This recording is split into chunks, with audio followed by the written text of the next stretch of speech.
selamat pagi, siang, sore. Assalamualaikum warahmatullahi wabarakatuh. Kita bertemu lagi di farmakognosi ya, materi farmakognosi. Hari ini kita lanjutkan terkait tanin. Kemarin sudah sempat saya singgung sedikit terkait tanin. Hari ini kita lanjutkan. Untuk senyawa fenoliknya kita sudah selesai minggu kemarin ya. Jadi hari ini kita lanjutkan terkait tanin. Disebut juga untuk meningkat waktu dengan variasi yang luas di alam kita ya. Mulai karena memang strukturnya ini memungkinkan untuk mengikat dan mengendapkan protein. Ada juga yang mengatakan tanin itu mengandung gugus hidroksi dan juga gugus lain seperti karboksilat sehingga dia membentuk kompleks. Nah, kompleks tersebut memiliki ikatan yang kuat ya dengan protein dan makromolekul lain. Jadi memang struktur dari tanin ini memungkinkan untuk mengendapkan protein. Kemudian tanin merupakan substansi kompleks. Dia turunan polifenol ya, dia juga terdistribusi dalam tumbuhan tingkat tinggi.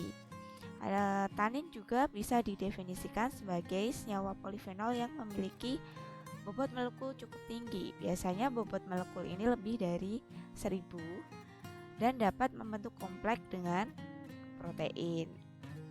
Nah, kalau kita di Jepang, Cina atau negara-negara maju, itu tanin yang di situ kandungan tanin ini banyak sekali terdapat pada daun teh gitu ya.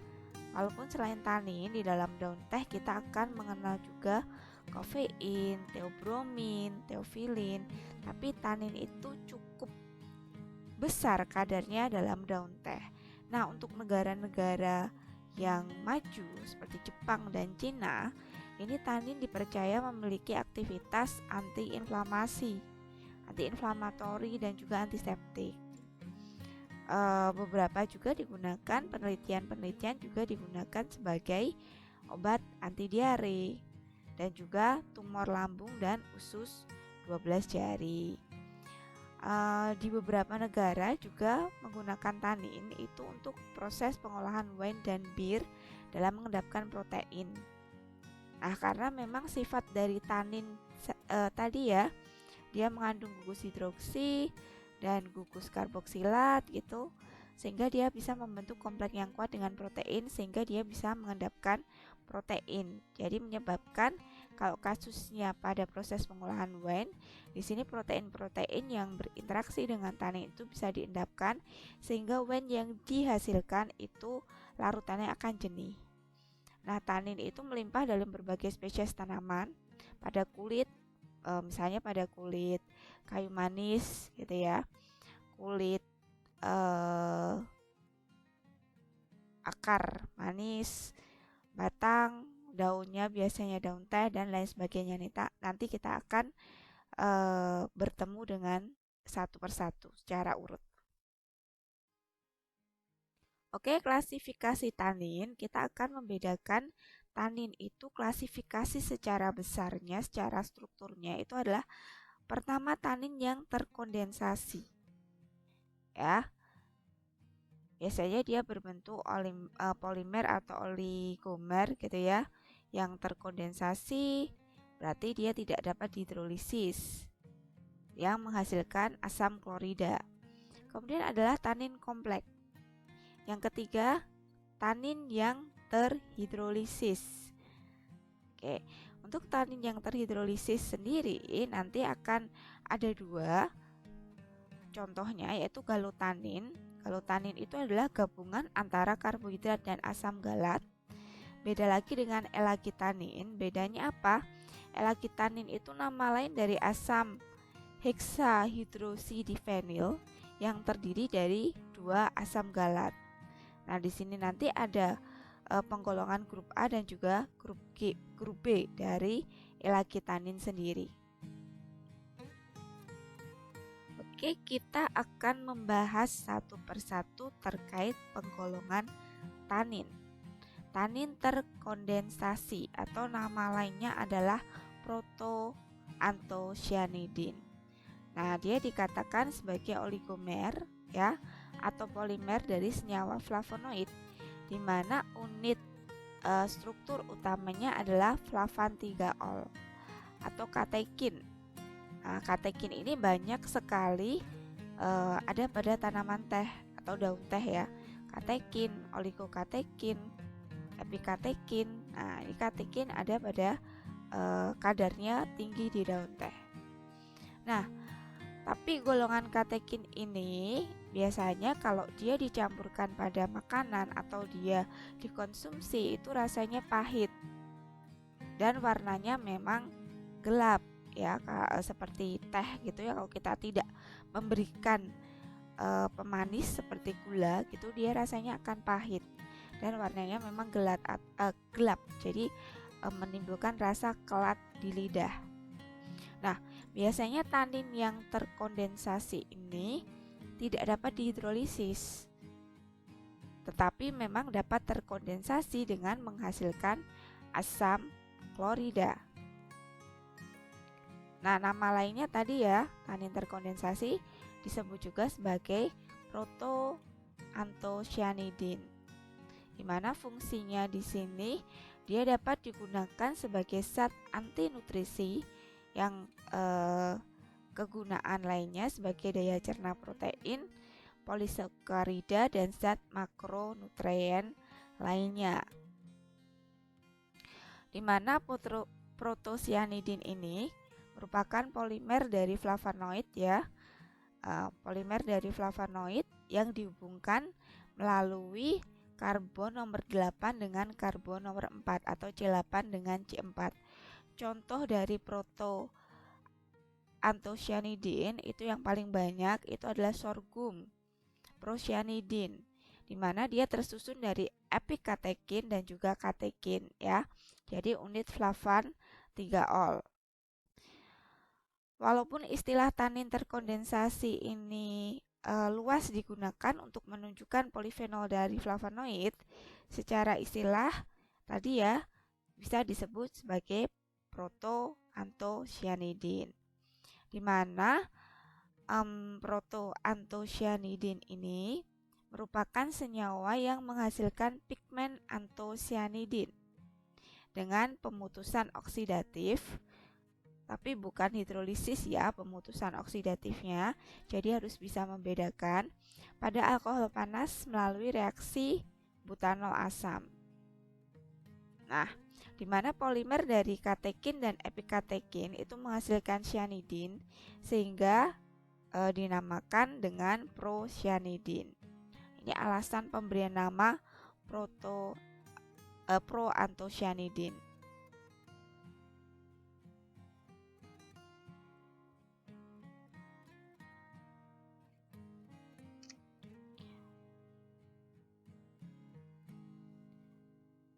Oke, tambahan terkait tanin terkondensasi.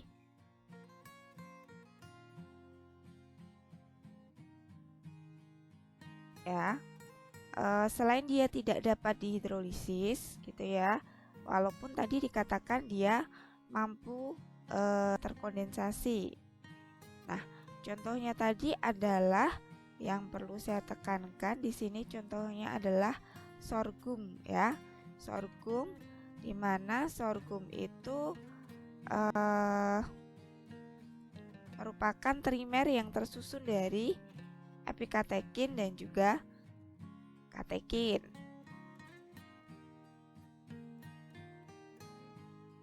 Oke, kita akan melanjutkan untuk tanin terkondensasi. Oke, contoh tanin terkondensasi tadi epikatekin ya pada kulit kayu cinnamomum, kulit kayu manis gitu ya. Gambarnya tidak kelihatan. Kemudian ada juga ditemukan pada Candelia candle. Nah, ini untuk penyama kulit. dia yang paling berperan adalah katekinnya.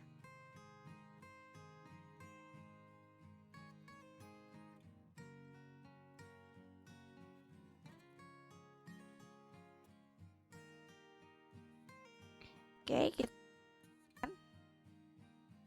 nah ini contoh prosianidin ya, ada epikatekin ya, epikatekin 4 alfa 8 ini 4 beta ya, dan juga di sini gambar struktur dari prosianidin B2 atau namanya lain epikatekin ya, dia struktur dasarnya polifenol karena memang masih turunan polifenol ya, masih turunan polifenol. Kemudian yang kedua adalah tanin kompleks. Jadi di sini tanin kompleks ini memiliki struktur yang kompleks karena memang istilah atau namanya sesuai dengan struktur yang dimiliki. Nah, contoh tanin kompleks ini adalah akutisimin. Di sini merupakan flavonoid elagitanin. Ini flavonoid elagitanin, dia turunan flavonoid ya. Jadi dia adalah sejenis tanin yang terbentuk dari hubungan flavonoid dengan elagitanin. Nah, ini adalah tanin kompleks. Dia terjadi karena memang strukturnya kompleks dan dia merupakan terhubung dari elagitanin dan juga jenis tanin yang terbentuk dari flavonoid dan elagitanin. Ya, atau bisa dikatakan merupakan hasil glikosidasi galotanin. Kemudian tanin terhidrolisis merupakan ester dari asam dan juga alkohol. Sebagai alkohol biasanya adalah glukosa ya atau gula. Nah, tanin ini atau tanin terhidrolisis ini biasanya berikatan dengan karbohidrat dengan membentuk jembatan oksigen ya, karbohidrat. Maka dari itu tanin ini dapat dihidrolisis dengan menggunakan asam sulfat atau asam klorida. Nah, contohnya adalah galotanin dan juga elagitanin.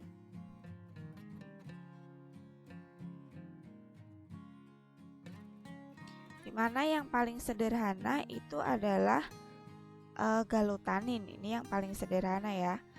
Nah, galotanin di sini glukosa ya, glukosa sama-sama dikelilingi karena memang hidrolisis biasanya adalah glukosa gitu kan.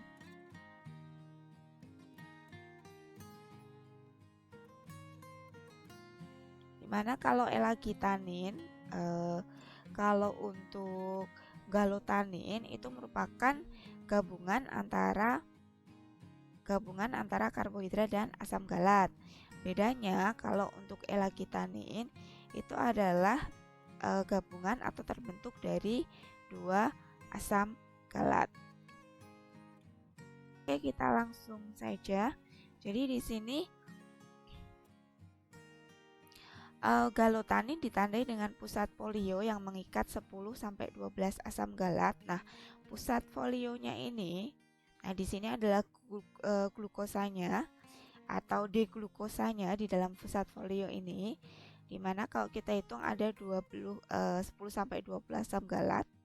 Kemudian selain ini ya, folio yang sering ditemukan pada galotanin adalah deglukosa, katekin atau bisa triterpenoid. Contohnya adalah residu asam galat ini ya, merupakan ikatan, ini asam galatnya ya, asam galat ini poliolnya, deglukosanya itu di dalam poliol.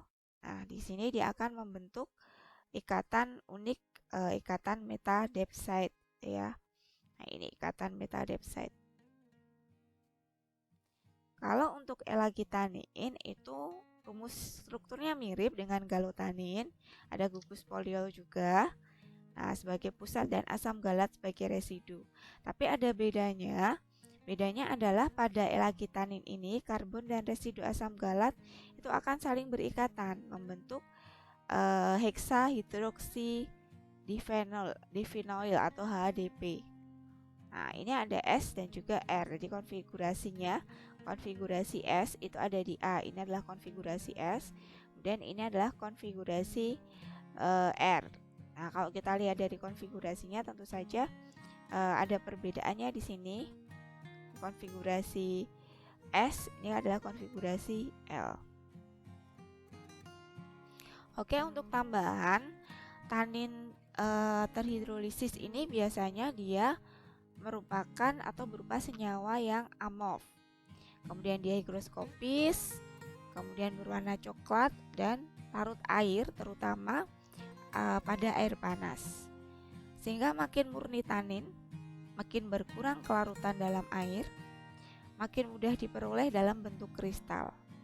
Nah, tanin dalam bentuk kristal atau setelah mengalami proses kristalisasi atau tujuan dari proses kristalisasi di sini adalah untuk mendapatkan tanin atau senyawa yang murni. Nah, kalau dia sudah sampai membentuk kristal, itu berarti taninnya yang diperoleh adalah tanin yang murni.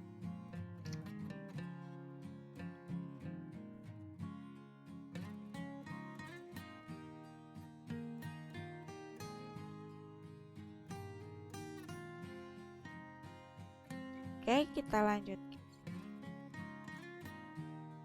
Oke, kita masuk ke screening tanin dari bahan alam. Ya. Jadi bagian tanaman ini diekstraksi dengan air dengan cara panas karena memang kelarutan tanin itu dia lebih tinggi pada air panas gitu ya. Disaring dan sampel dibagi 3. Nah, kita bagi 3 sampel. Jadi diekstraksi dulu atau serbuknya itu serbuk dari tanaman yang ingin diidentifikasi atau di screening. Misalnya golongan tanin dari daun teh gitu ya, yang paling gampang. Serbuk daun teh kita seduh dengan air panas, bisa dengan infusa, bisa dengan digesti. Digesti itu pengadukan secara kontinu dan terus menerus gitu ya. Kalau infusa itu pemanasan 90 derajat Celcius selama 15 menit atau diseduh saja dengan air panas, didiamkan selama 30 menit kemudian disaring. Nah, sampel itu kita akan bagi 3, di mana bagian pertama ditambahkan besi 3 klorida. Kalau dia akan menimbulkan warna hijau atau hitam, itu menunjukkan dia positif. Kemudian yang kedua ditambahkan larutan gelatin, itu dia akan membentuk endapan putih. Kemudian pada bagian ketiga tambahkan pereaksi Stensny, terus dipanaskan, itu akan terbentuk endapan merah muda, yaitu adanya tanin katekat. Nah, setelah disaring, filtrat yang diperoleh itu ditambahkan dengan natrium asetat, tambahkan besi 3 klorida, dia akan menimbulkan warna biru tinta. Nah, itu menunjukkan ada tanin galatnya. Nah, untuk identifikasi tanin secara ringkas gitu ya, dapat Anda lihat di tabel di depan Anda gitu ya, reaksi-reaksi yang dapat digunakan untuk mengidentifikasi tanin. Pengamatan dalam artian dia positif mengandung tanin apabila memberikan warna-warna yang ada pada slide di hadapan Anda. Nah, keterangannya kalau reaksinya adalah besi 3 klorida, itu taninnya tipe katekol gitu ya. Kalau kita tambahkan larutan gelatin atau ekstrak tanamannya kita tambahkan AHPO4, itu adalah positif mengandung tanin.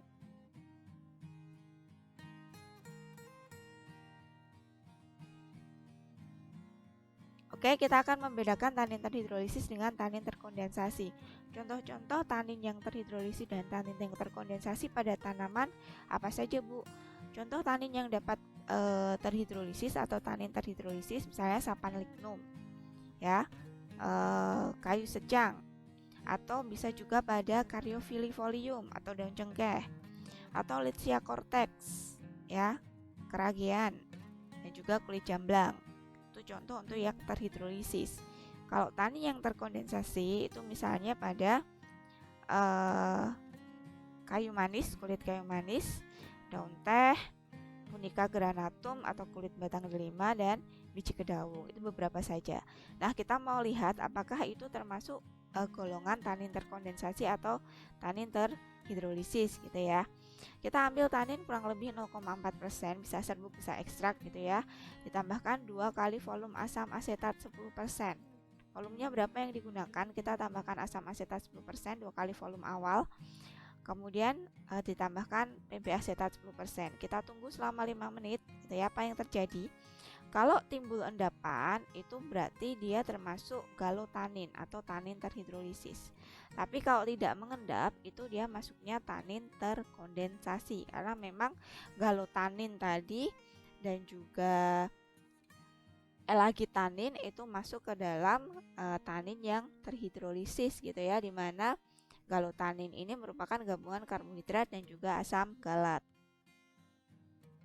Nah, kalau kita akan mengidentifikasi tanin terkondensasi, tanin kita bisa uji dengan larutan vanilin sebesar konsentrasinya 1%, dia akan menimbulkan warna merah. Nah, kalau timbul warna merah, kemungkinan ada 2, yaitu tanin terkondensasi dan juga monomer dari flavonol. Nah, kalau mengidentifikasi tanin terhidrolisis bagaimana, Bu? Jadi dia masuknya galotanin ya, merupakan gabungan karbohidrat dan juga asam galat, kita sebut galotanin. Nah, di sini dimetanolisis dengan metanol, kemudian asam sulfat ya 85 derajat Celcius selama 20 jam kita diamkan. Kemudian setelah itu reaksinya KiO3 ya. Nah, setelah itu bebas air, metil galat dibebaskan dari airnya, kemudian kita tambahkan metil galat secukupnya, kemudian tambahkan reaksinya. Dia akan menimbulkan warna merah, berarti identifikasi tanin terhidrolisis. Kalau ada air, itu berarti dia asam galat kalau ada airnya. Oke, sumber tanin. Beberapa sumber atau contoh dari tanaman tanin yang paling familiar gitu, yang paling teringat langsung itu adalah Camellia sinensis atau daun teh, gitu ya.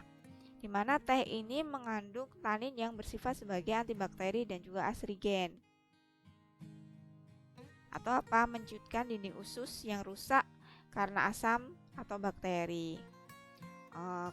Oleh karena itu kalau zaman dahulu sebelum ada oralit gitu ya, bayi diberi teh kental sebagai usaha mengatasi diare. Sampai sekarang mungkin masih ada yang seperti itu. Nah, senyawa kimia dalam daun teh secara umum biasanya mengandung 4 kelompok, yaitu substansi fenol yang terdiri dari flavonol, dan juga yang kedua substansi bukan fenol, misalnya karbohidrat, pektin, alkaloid, protein, lemak, asam amino, klorofil, asam organik, vitamin, dan juga mineral. Yang ketiga substansi aromatik dan juga enzim. Nah, ini tambahan untuk kandungan dari tanin ya pada daun teh.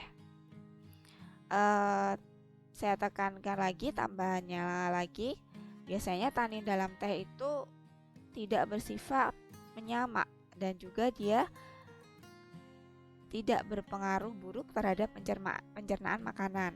Tuh ya. Nah, tanin dalam daun teh ini kalau kita lihat berdasarkan penggolongan tanin, dia itu masuknya tanin yang terkondensasi. Kalau kita lihat nanti biosintesis ya, itu terbentuk dari kondensasi katekin tunggal yang membentuk senyawa dimer, kemudian oligomer yang lebih tinggi. Nah, kandungannya biasanya 30% untuk kandungan taninnya. Sebagian besar atau golongan sisa persentase golongannya biasanya mengandung katekin, kemudian enzim polifenol, dan lain sebagainya ya untuk Camellia sinensis. Terus yang kedua adalah daun jambu biji, Psidium guajava. Nah, kandungan taninnya ini juga tinggi ya. Kalau kita lihat sifat dari taninnya atau sifat dari tanin sendiri itu dia memiliki rasa yang kelat, itu kan. Rasanya yang tidak enak, rasa pahit, yang dimana rasa pahit atau kelat ini kalau dia dimasukkan ke dalam atau tanin ini kita rendam dengan air panas, itu dia akan menimbulkan warna yang tidak jernih, gitu kan.